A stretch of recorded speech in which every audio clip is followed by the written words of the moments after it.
Tsuru and Kaza would take an unconscious Shinigami to the villain trade, while the rest would start the raids on the foot hideouts.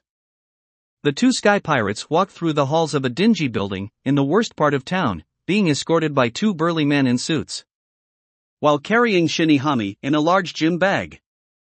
They reached a set of doors, which the men opened, leading them to carpeted office. In that office behind a nice wooden desk, was a rotund man in a sloppy suit, with a beard-mustache combo that just screamed ass. Shift. The man stood up and smiled at Tsuru. Long time no see. I see you have a new look. Did you join some pirate-themed virginities? Villains actually. Kaza corrected. Is that a problem? The man laughed. No. Villains, heroes, vigilantes, it hardly matters to me. This here is Captain Windrake. Tsuru introduced her. She's our leader. And she's new to this system. Ah, I understand. The man nodded.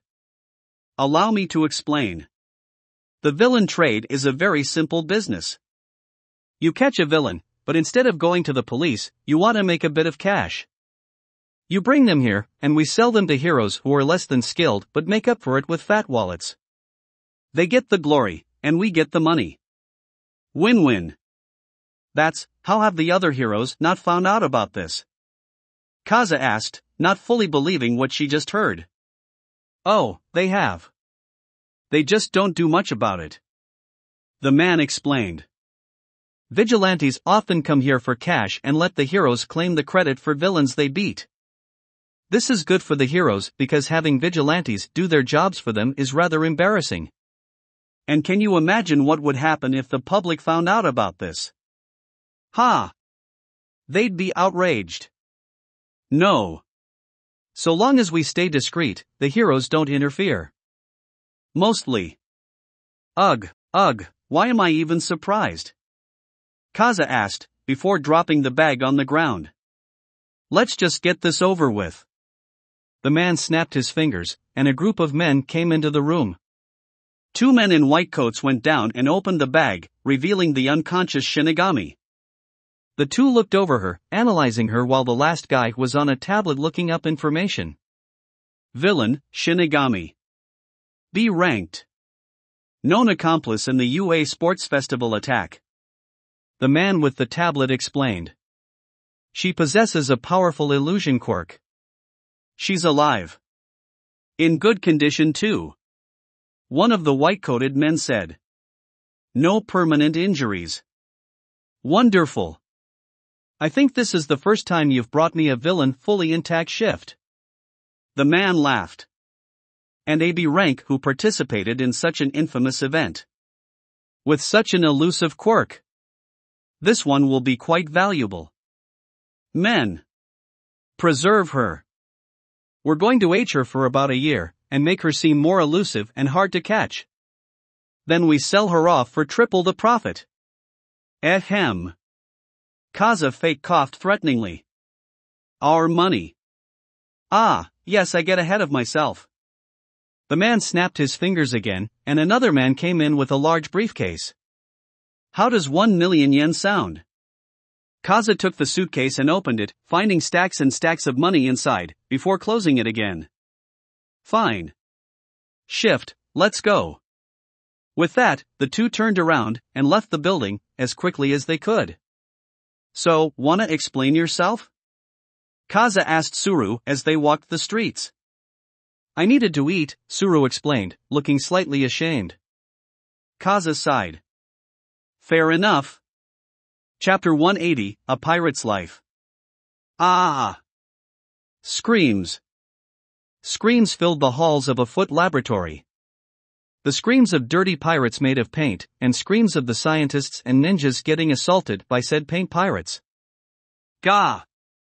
Shouted a ninja as he got rendered unconscious via yo-yo to the face.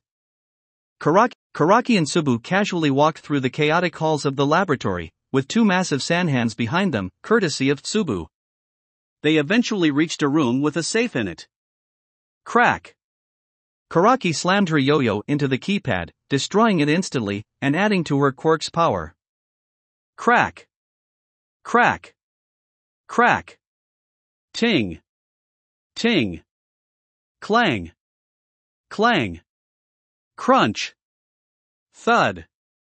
Karaki kept hitting the door with her yo-yo, over and over and over again, doing more and more damage to the door, until it burst through the doors completely. Inside were dozens of cylinders full of a weird green and black glowing goo. Well, this seems important. Let's nick it. Karaki said with a wicked grin.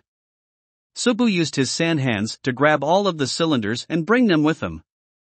Kaboom! Kaboom! Kaboom!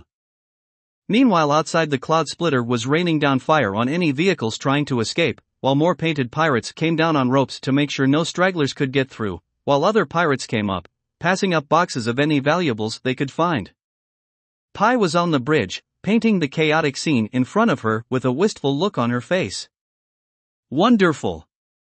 I must immortalize this on my canvas. Everyone! We need to leave. The heroes are coming. Roro told everyone over his earpiece. With that, the first of many raids for the night came to an end. As the pirates retreated, leaving the fake paint pirates behind to watch over the ninjas and scientists and make sure they didn't escape or destroy incriminating evidence. So once the heroes came to check out the ruckus, they knew what to do. XXXXXXXXXXXXXXXX. By the time the sun rose, all the cloud splitter was once again high in the sky, unreachable by most, and undetectable to all. All the sky pirates had regrouped and were now once again speaking to Izuku via the seer. So you managed to raid 15 out of the 72 bases we knew of. Izuku summed up. Sorry boss, but we just ran out of steam, Karaki answered. Shitsubu and Suru all looked extremely fatigued, and everyone else was at the very least tired from being so active all night long. Although Kaza didn't seem fazed in the slightest. No, in all honesty, you did more than I expected, Izuku told them. Remember that you all are invaluable to me. If you feel like you're at your limit, stop. Not to mention being too prolific will only bring more attention from the heroes. So it's probably for the best that you stopped. Thanks, boss, I think that's the kindest thing anyone's told me without being affected by my quirk, Yoko said honestly. That's sad. Karaki pointed out. So what did you take? Izuku asked. Did you get any mutagen? You mean that glowing goop stuff? Yeah, we got loads of it. Karaki said. I also managed to convince some of the captured scientists to write down what they've researched and all that it entails, Yoko explained.